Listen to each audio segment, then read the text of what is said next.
to make background noise. Birds. Typing. I was thinking you could Oh, yeah, do typing's some good. music, elevator music. Yeah.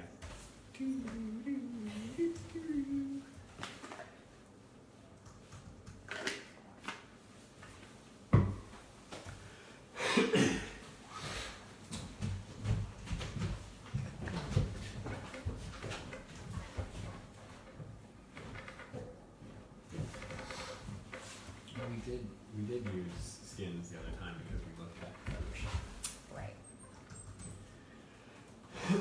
On a thrush of some sort. Was it a berry thrush? I don't remember. What late season migrants do we have? Like just ones that are straggling? Or do we have species that come in late? Well, that's kind of what we're talking about, some of the later ones, like the berry thrush and foxborough.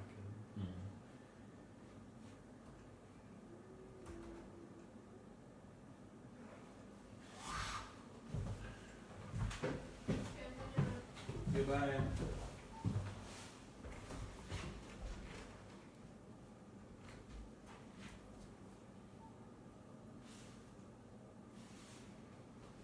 Did you press the donate? No. What's show? Does that mean show it? Maybe. Oh yeah. Right. It was great. We lost a viewer. Uh-oh. We had 3 Oh. now. Now we only have one.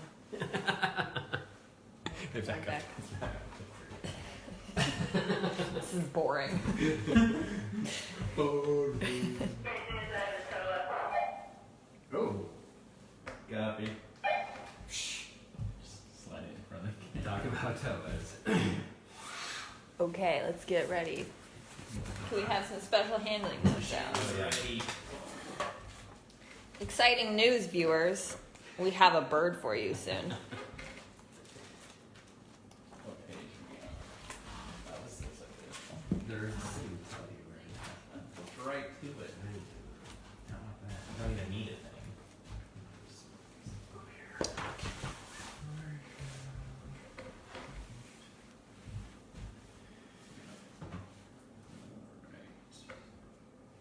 Proofing completed. good. How many people are on there now? 4. Because we don't want to have it going too long. My mom will probably hop on. Yeah. She's always on there.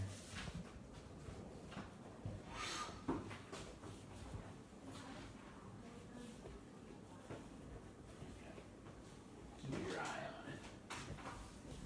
Puts away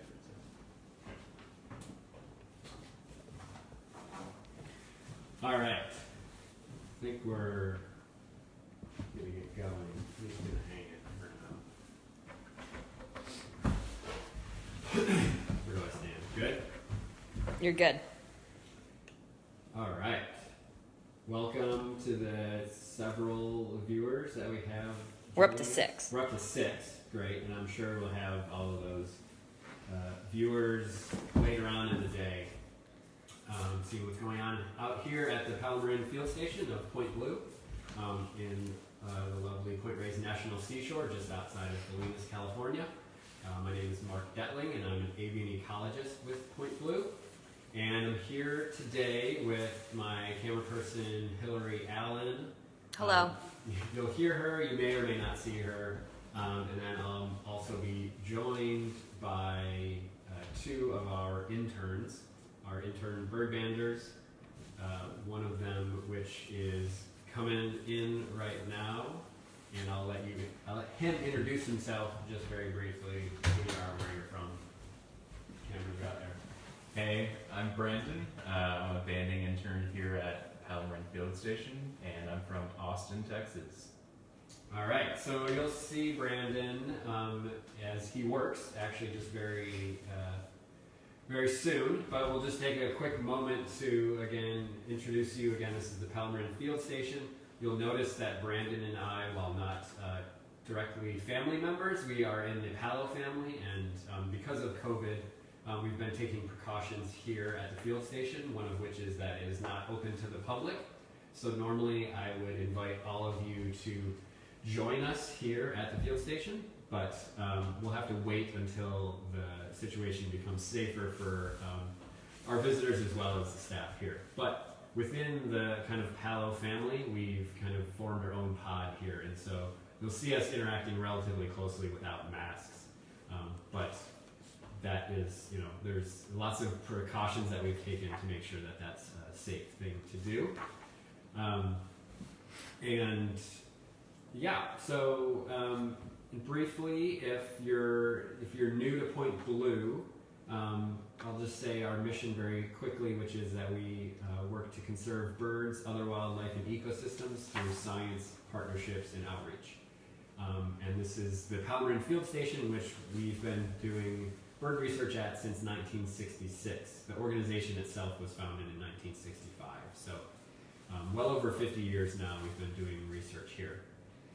And today we are going to show you some bird banding. And this is just a technique that is used by scientists to gather specific pieces of information about wild birds. And we're going to jump right in because the other intern that is working with us today, Sophie, is out checking our nets right now. But the net's right near the field station she already got a bird out of. And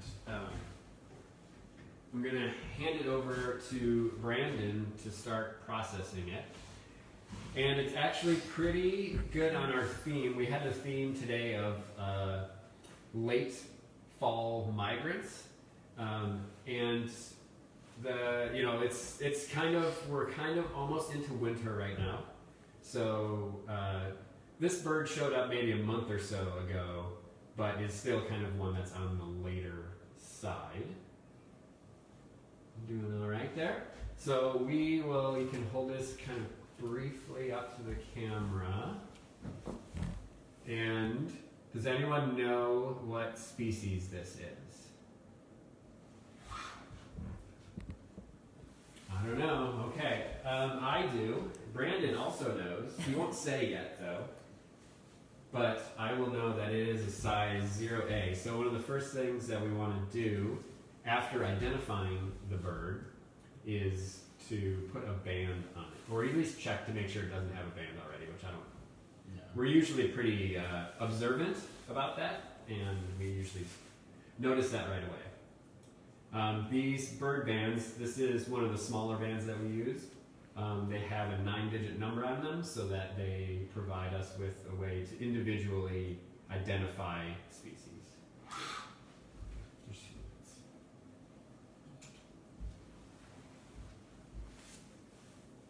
All right.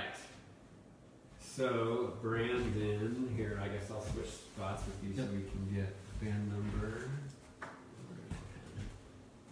All right. Oh yeah, if you can hold it in the light there. Okay.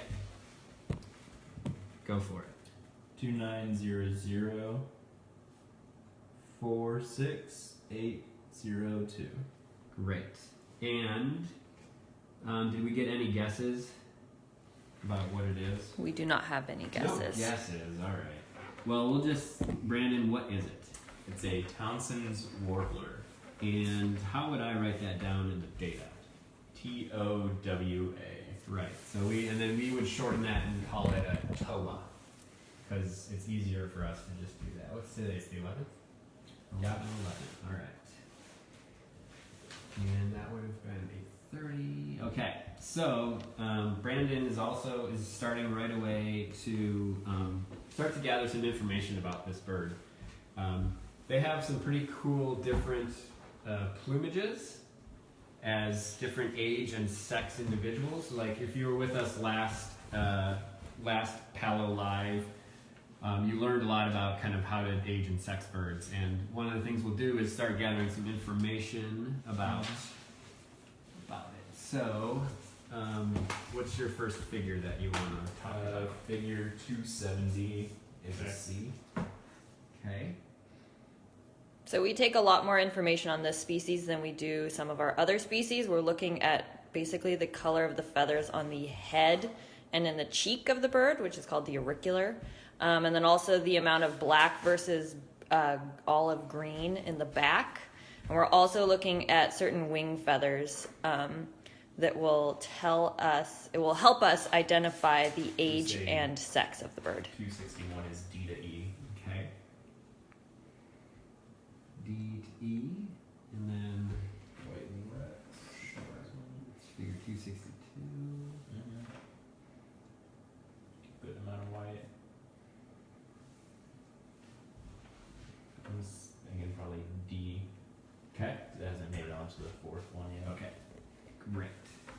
And then, oh yeah. I'm going to show.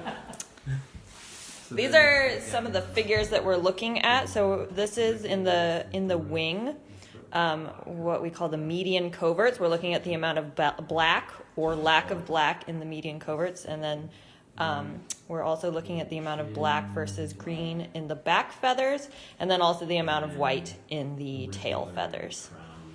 It's like modeled. All right. So now I'm gonna have Brandon go ahead and skull it. So again, this is an aging technique where we're looking through the skin on the head to determine the development of the skull, which you can actually see through the very thin skin. Copy. Just some communication there. The rest of the nets had 0 birds, so we're lucky to be able to show you this one right here. It's a skull of 6. Okay, so it's what we call a fully ossified or a fully developed skull, and that does not help us, I don't think. Right? The Townsend's October 15th. So that does not help us. So let's look at the primary coverts in the tail. I mean, it's seeming like these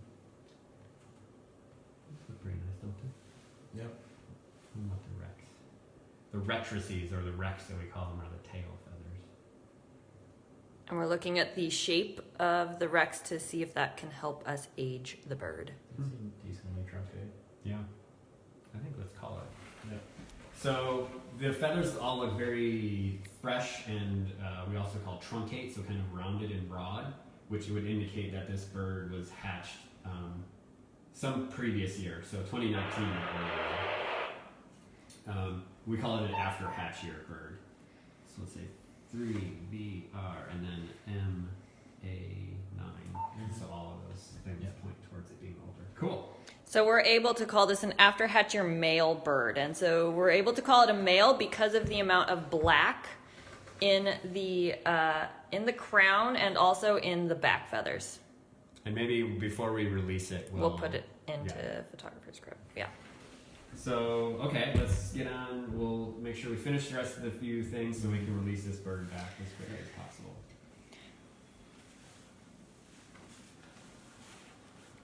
Zero PP, 0 CP. Okay. That is 1. So again, we were looking at breeding condition and then fat, the amount of fat that they carry.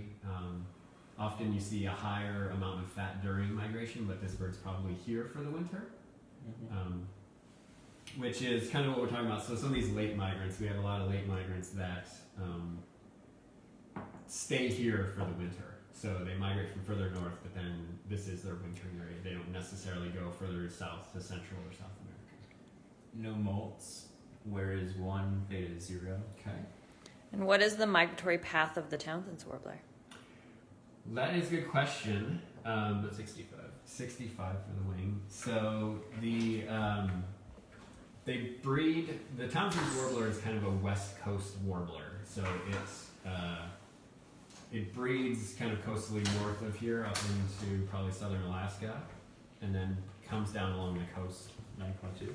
9.2 grams down the coast to areas like here or further south. It does go further, probably further south into northern Mexico. 9.2 grams. A nickel weighs 5 grams, so it is less than 2 nickels. So we'll take just kind of a quick look, maybe in the light a little bit more, Brandon. Yeah. Can you hold it up? Yeah. There, that's better. So you can Okay. see the amount of black and green in the backs. And so I'll have you take it outside and Yeah. and yeah, just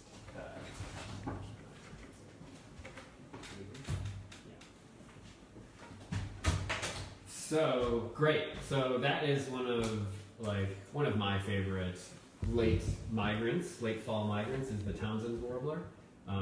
You know, it has that flashy plumage, which is just, you know, kind of stunning, especially this bird that we had here is the brightest. We were talking about some other plumages of different ages. So the females tend to be a little bit duller, not as much of the black, and and also the Male. younger birds tend to be a little bit duller as well.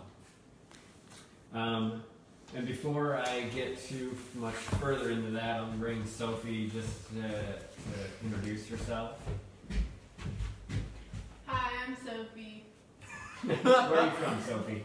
I grew up in Sacramento, California. Nice. And I didn't get all the data. Where was the Townsend's warbler captured? Which net? Oh, 2-1, just out here. 2-1.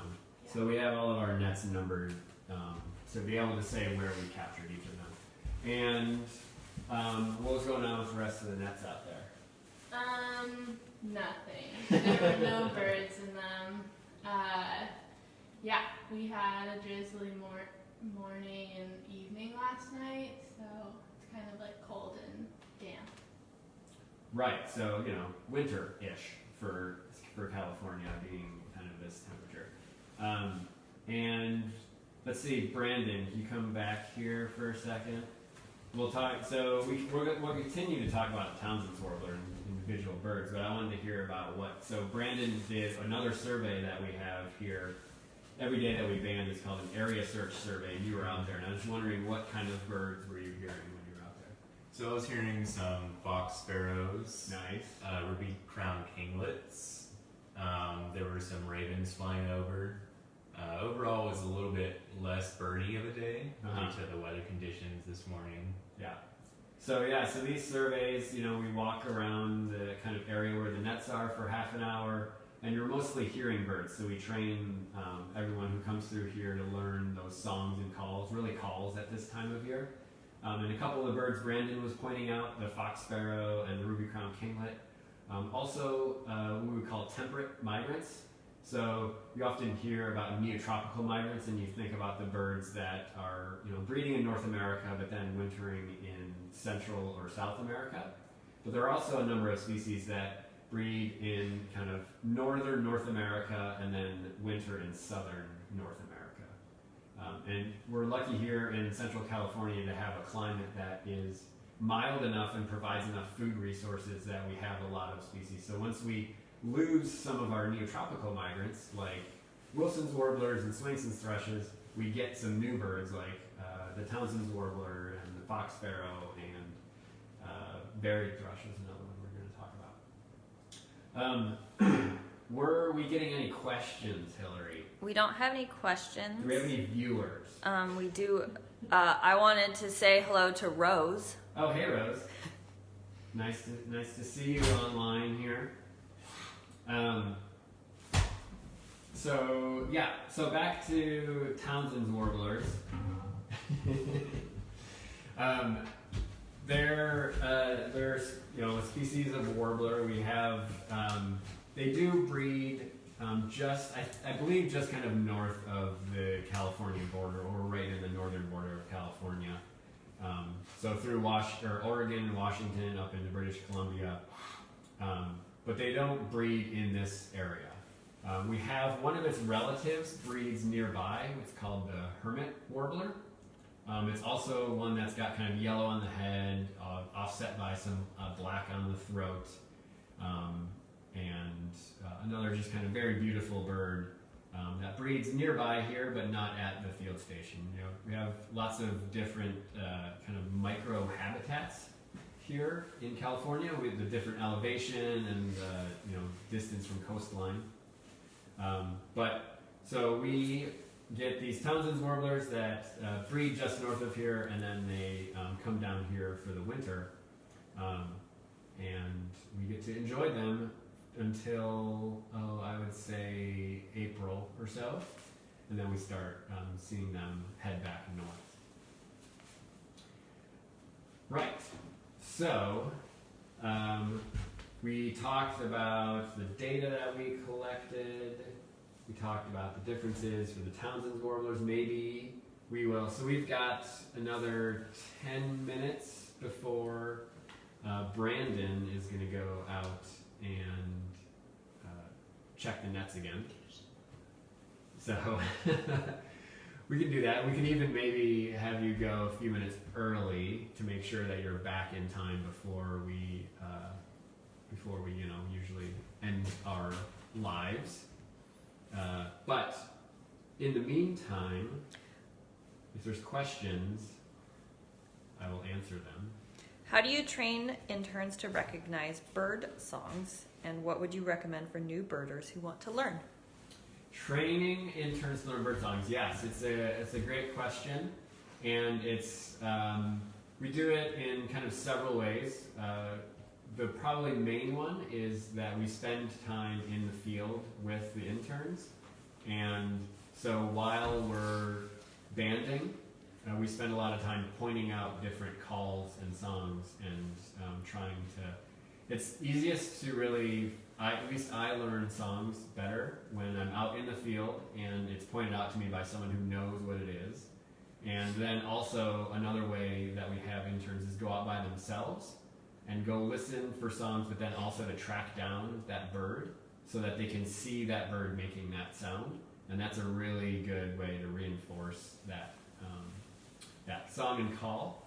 So I would encourage folks that if they do know someone who has a little bit more experience to go birding with them, of course in a socially distanced, safe way at this point, or there's lots of Audubon societies that in, again, non-pandemic times would have outings where experienced leaders would take people out. Those are great ways to go out with someone who knows a little bit more than you and can point out songs. Also, there are lots of resources online that have calls and songs and even ways that you can test yourself. We've got things like the through eBird and Cornell's Macaulay Library. You've got songs and calls for almost all of the species of the world. There's an organization called Xeno Canto. It's XENO-CANTO, and that is also a big repository of bird sounds that is more like user-led. So it's kind of crowdsourced, I guess, way of doing that. And yeah, Nature Instruct is another site that we've used, and it's a way you can make quizzes for yourself. But yeah, I think a combination of those resources is really good. Like this time of year with the shorter days, you may not be able to get out birding as much, so maybe you can spend some time indoors listening to songs and calls. But then once you have more time to get out and bird, that's probably the best way is to just get out and track birds down. And that is kind of a big part of our training program, is teaching our interns how to identify birds out in the field. So they're constantly learning, and especially as the seasons change and new birds come in, they're constantly learning new bird sounds. Yeah, right. It definitely is a challenge. So in 2 months ago, when we had 2 or 3 months ago, we had interns starting. There were a different assemblage of species here, and now they have to learn birds, and they have to learn especially birds that are only making calls and not singing. Usually songs are a little bit more distinctive than calls. And there are even some birds, there's sparrows that we get here in the genus Zonotrichia, and that's your golden crown sparrows and white crown sparrows. And they have calls that sound very similar and can be difficult, if not impossible, to tell apart. So those ones, it's one of the 2 or 3 species, but you're not sure exactly which one it is. All right. So we'll take this opportunity. I'll grab a couple. We were going to talk about a couple other of these we're calling kind of late season, late fall migrants. And this, we'll have these. Let's see. Night. Okay. Yeah. This species is called varied thrush. I've got in this hand is what looks more like a male, and then this one more like a female. There is a gradation between the two, but this one's pretty kind of dull and brown on the back, and then the other one, the male, is got more of this kind of blue-gray color to it. Again, these are study skins, so they are birds that were collected at some point. This one looks like it was probably collected maybe 40 or 50 years ago. The date is actually not on there. They should, if they're in collections, in museum collections, one of the biggest kind of parts of having these birds like this is having that information of when it was collected and where it was, and all that information is very useful. But we have a few of them here. We're permitted to have these skins for education purposes. Just a reminder that it is unlawful to have skins like this if you don't have a permit. The varied thrush is you can see it's approximately the size of a robin, and they're related, but they're not as closely related as you might think. They, similar to the Townsend's warbler, breed just a little bit north of here, and they do come down here for the winter and spend the winter here, but they often don't show up until kind of the second half of the fall. They're a really beautiful species. Again, this kind of orange and blue-gray, and I can't really open the wing up, but I can kind of point it a little bit. I don't know if it's, Sophie, can you see if it's focusing at all on the wing? So you can see there's this kind of orange in the wing as well, which is really cool to see. Okay. And just a really beautiful bird. They have pretty cool call / part of their song that it's a little bit like a spaceship noise. Sorry, Brandon is grabbing a stick to go check the nets. So Brandon's going to check the nets, and he will hopefully let us know in the next 10 minutes or so if he has any other live birds to show you. So the varied thrush has this song call that is just very interesting, and I'm thinking about if I can make it, but I don't think so. I think my lips are not. Oh, maybe I can. Oh, that's good. Nope. If you can whistle and hum at the same time, then you can make the noise. It's really cool. I'll keep practicing, and then maybe next time I'm on live, I will be able to do it. I'm making a fool of myself. So they're really cool. They're a species that in certain years we see a lot of, and then in other years we see fewer of. Often species like that they're kind of, the extent of their migration varies year by year. They can be eruptive, so they erupt further south in certain years, or in larger numbers in certain years than others. Often those are assumed to be related to food resources in their normal kind of wintering range.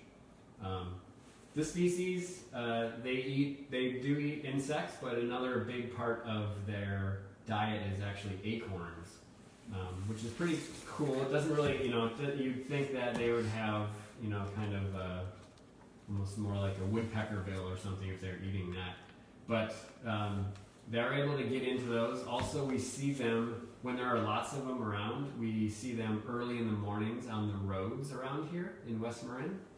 And we have to be careful sometimes because there's sometimes a flock of like 5 or 10 of them right in the road, and it's dark, and they fly away pretty quickly. But we usually see them in areas along the road that are underneath oak trees. And so the thought is that they're down there picking up the pieces of acorns that have been smashed by the cars that are driving by. And it's really, it's a really kind of cool way they're taking advantage of a food resource. A little bit of a dangerous area to do that, but it's kind of a cool thing to see them taking advantage of that. And no other questions at the moment. Not at the moment. I was thinking it might be kind of cool to talk about these guys and also the Townsend's warblers in comparison to something like a fox sparrow. We can sex these, and we can't sex those in the winter.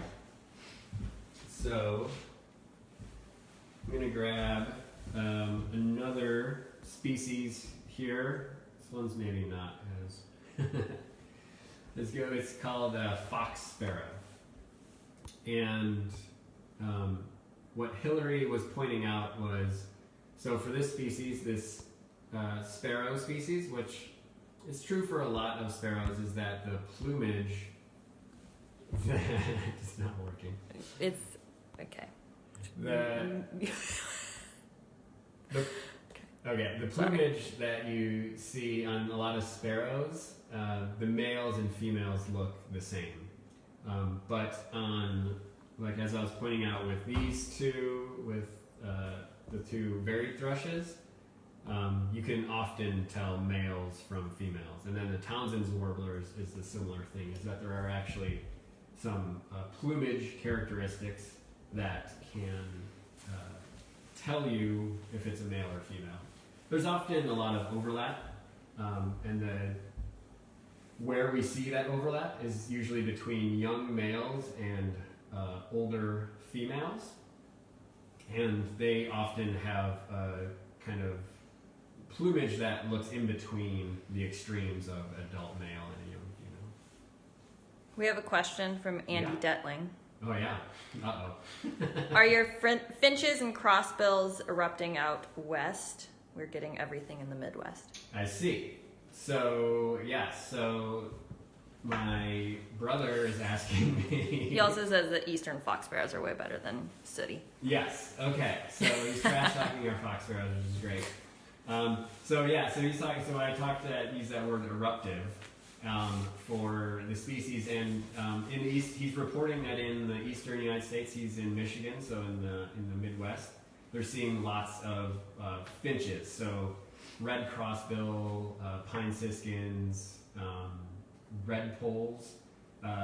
We're not seeing this year a big eruption of crossbills. Is kind of one of the big ones that we see. We're seeing a good number. So pine siskin's an interesting one because we probably do see more in the winter, but they're also here in the summer and they breed here. So their numbers always grow in the winter. And it doesn't seem like this year is particularly a large number. So I would say we're not seeing, maybe we might still get them. It's still a little bit early, and we've had recently nearby in the National Seashore a snow bunting, which is kind of a species that is also a little bit eruptive. And so, sometimes if you see one species that is kind of coming further south, it might indicate that you might see others coming further south. But yes, and then he was also mentioning the fox sparrows have different, we call subspecies. So different areas having slightly different plumages often. And you may or may not be able to see it on this, but we have one stubby skin that is more like what you would see out east. And you can see that on the chest and then on the back, and so there's kind of rusty brown streaking. And then if we look at the one that's around here, which we call a sooty fox sparrow, it's just more of a one color, this kind of gray-brown color, also kind of on the chest. I can also show this. Oh yeah, and then show it in the book. So the one out east is, they call a red fox sparrow, And then the one here, again, we call it sooty fox sparrow. There's a couple other subspecies that live in California as well. But we normally only get the sooty fox sparrows around here. Very cool birds. One that we have done some studies of to look at their specific migration. One of the things is that, like Hillary asked earlier about the migration path of the Townsend's warbler, and they're a pretty small bird, as you saw. We weighed it again; it was 9.2 grams, and the technology we have to put on electronic tags that use like things like GPS is not small enough quite yet for that. But for the fox sparrows, we were able to do that, and we were able to see that that the fox sparrows go to kind of coastal areas in Canada and kind of maybe even kind of near the Washington state border. So really cool to get that very detailed information that, you know, there are sooty fox sparrows that breed further inland, but our birds that come back here all seem to stay pretty close to the coast.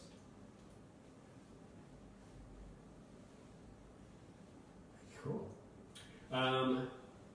No other questions. No other questions right now. Sorry, I'm having technical difficulties. My camera person is having technical difficulties. Sorry. Okay, I was just making sure. I was trying to make sure there were no questions. So, Oh, okay. yeah, no, we're good. All right, so I'm gonna bring Sophie back on. I was saying, so you know, I really like the Townsend's warblers. They're kind of one of my favorite that come in during the like late fall and stick around for the winter. Do you have a favorite yet? A favorite what? Like Winter? bird, yeah, like kind of migrant that comes in the winter. Before the winter. I really like the red-breasted sapsucker. Oh yeah. That's a woodpecker, and they winter here. We caught a few this winter. And they have like a striking red head. I believe they actually suck the sap? Yeah. Yeah, so, and I think if you check out I think on Instagram, we posted a photo from one of the ones that we caught recently. Oh, yeah. And yeah, so they drill, they call sap wells. So instead of like, you know, drilling like one big hole into a dead branch or something, they choose live trees and they'll just use their bill to kind of chip out the first layer of bark. And they'll do it in these little like rectangles. And you'll see like rows of them around trees. And they just get it so that the sap starts flowing. And they will eat or lick up, I don't know, some of the sap. But they also, it's almost like they're hunting for insects. So they put out a trap, basically, not a trap, but they have this sap which attracts insects, and then they come and they can pick the insects. Wow. So it's kind of providing food for the insects, but then also then those insects provide food for the sapsucker. That's pretty cool. Yeah, the sapsucker, that's a great one. Also another species that doesn't breed that far north of here, but doesn't breed right here in this part of California. It's got also some different subspecies. It's related to the yellow-bellied sapsucker as well as the red-naped sapsucker. Yeah, it's one of my favorite names is the yellow-bellied sapsucker because it's such like a put down. You yellow-bellied sapsucker. It's like sounds like so mean, but they're such a cool bird. Nice. Copy. Brandon has a bird. Brandon has a bird. He's gonna take us home with one more bird. So we'll probably run, you know, a few minutes extra just because it'll take him a few minutes to get back here, and then we'll want you guys to see what the bird looks like. Sapsuckers are good. Hillary, do you have? Hillary's not so fond of varied thrushes. I love varied thrushes, but they're just stressful to have in the hand sometimes. But you grew up. I grew up in further northern California, up in Humboldt, and they breed there and also winter there. So the song of the varied thrush is it's kind of a winter sound here, but where I grew up, it was also a sound of summer for me. So it makes me nostalgic in the winter here to hear them. We have a question about where the specimens came from. I think you kind of went through that, but Sure. Yeah, so the specimens, most of the specimens we have here were collected many decades ago by the earlier researchers here. So sometimes they were actually collected during the banding operation, and the scientists had a permit to collect these birds. There's also, when I look through, we have several drawers of the specimens, and if you start looking at the tags, you can see that a good deal of them were collected out east. So there were folks that were somehow affiliated with the organization that were bringing birds from Wisconsin and Connecticut. I was saying this one fox sparrow came from the Farallon Islands, so that's also a Point Blue research station, and they were also sometimes collecting birds. What do you got? Gotta rent it. Rika. Ooh. Nice. So we got a bird here. I'm gonna take these out of the way, Sophie, so you can scribe. Cool. And then Brandon, you can go ahead. And I don't know if everyone heard, but Brandon says that he has a wren tit, which is pretty much the opposite of a migratory bird. They are residents here and also do not like to move very far from where they were originally hatched. But I would say it's the patron saint of Palo. We love wren tits. They're very unique, and we study them very closely, which is why Brandon's showing you on its legs it has a set of color bands. And we'll let him start getting that data. Ready? Band number is 1921 81307. Okay. 1921811307. Yep. This was in 5.6. What are the color bands? Its color bands are YK over RS. Nice. Acres. So the colors, like most everything, we have a code for, and so you said that it was YK/RS. And so Y is yellow, that makes sense. K is black. We have to distinguish between black and blue, so the B's. And then R, red, over S, silver. So that's that metal band that has the 9-digit number on it. And the wren tits out here will all of them that we capture at least, will have a unique band combination. So with the number of colors we have in this 4, like just which leg it's on and the order it goes in, we can make a unique combination so that it allows us to follow individuals without actually having to capture them and read that band number.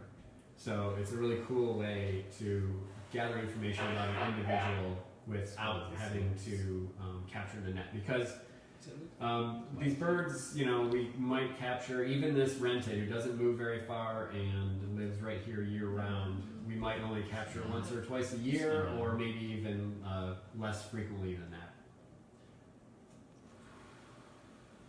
So Brandon's, again, gathering a lot of information about it. That is a 1. Did we look at aging stuff yet? Yeah, skull's a 6. About Fully the ossified. wing. Yeah, we haven't looked at the wing yet. Hold it out further for the camera. For the camera. So we look for some very subtle differences in feather color and wear, but it's not looking like it. yeah, Brandon, what do you say? I would say it looks uniform. Yeah.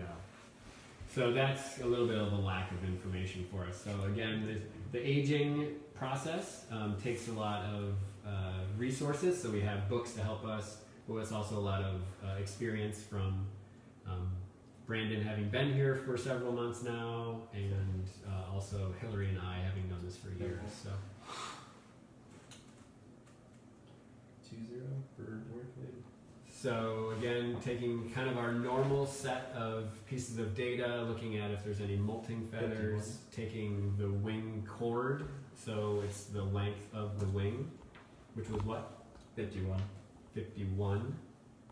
And one thing that's interesting is that, so this bird, you can tell, maybe you can't tell, but it is a little bit bigger than a Townsend's warbler. It had a wing length of 51, but the Townsend's had a wing length of, I believe it was 65. So it's a smaller bird, a smaller bird with a longer wing. And 23.6. it is often a kind of a general trend that birds that migrate have longer wings, or longer, at least primaries, so those the major flight feathers of the wing. And that does have to do with the kind of efficiency of flying long distances. The wren tit doesn't need to fly long distances. It needs to get through bushes and shrubs quickly, and so having long wings can get in the way. Short wings allow it to fly and flit quickly through blackberry and poison oak and coyote brush without having them slow it down. Cool. So that's our wren tit. Does it have all of its information? Mm-hmm. Yeah, let's get a little shot up close. And then once kind of everyone gets a good look at the bird, this bird, again, it doesn't move very far, and it's one of our study species, and so we will actually take it back to the net that we captured it at. The Townsend's warbler we just let go here outside of the banding lab because it's not as tied to a territory as the wren tit is, which is territorial year-round. Before you go off and do that, I think we'll say goodbye. We'll thank everyone for joining us, and thanks. We really appreciate it. Again, you can support Point Blue by going to the link that I think Hillary just showed. And hopefully, as things get safer with the pandemic, we'll be able to open up the field station again. But currently, we are closed, and we will continue to do these Facebook Live events so that you can see us and join us, and hopefully ask questions, and make sure to kind of just contact us if you have specific things you want to learn more about. Hillary will be leading one with a couple interns on next Friday, which is the 20th. So we will see you then.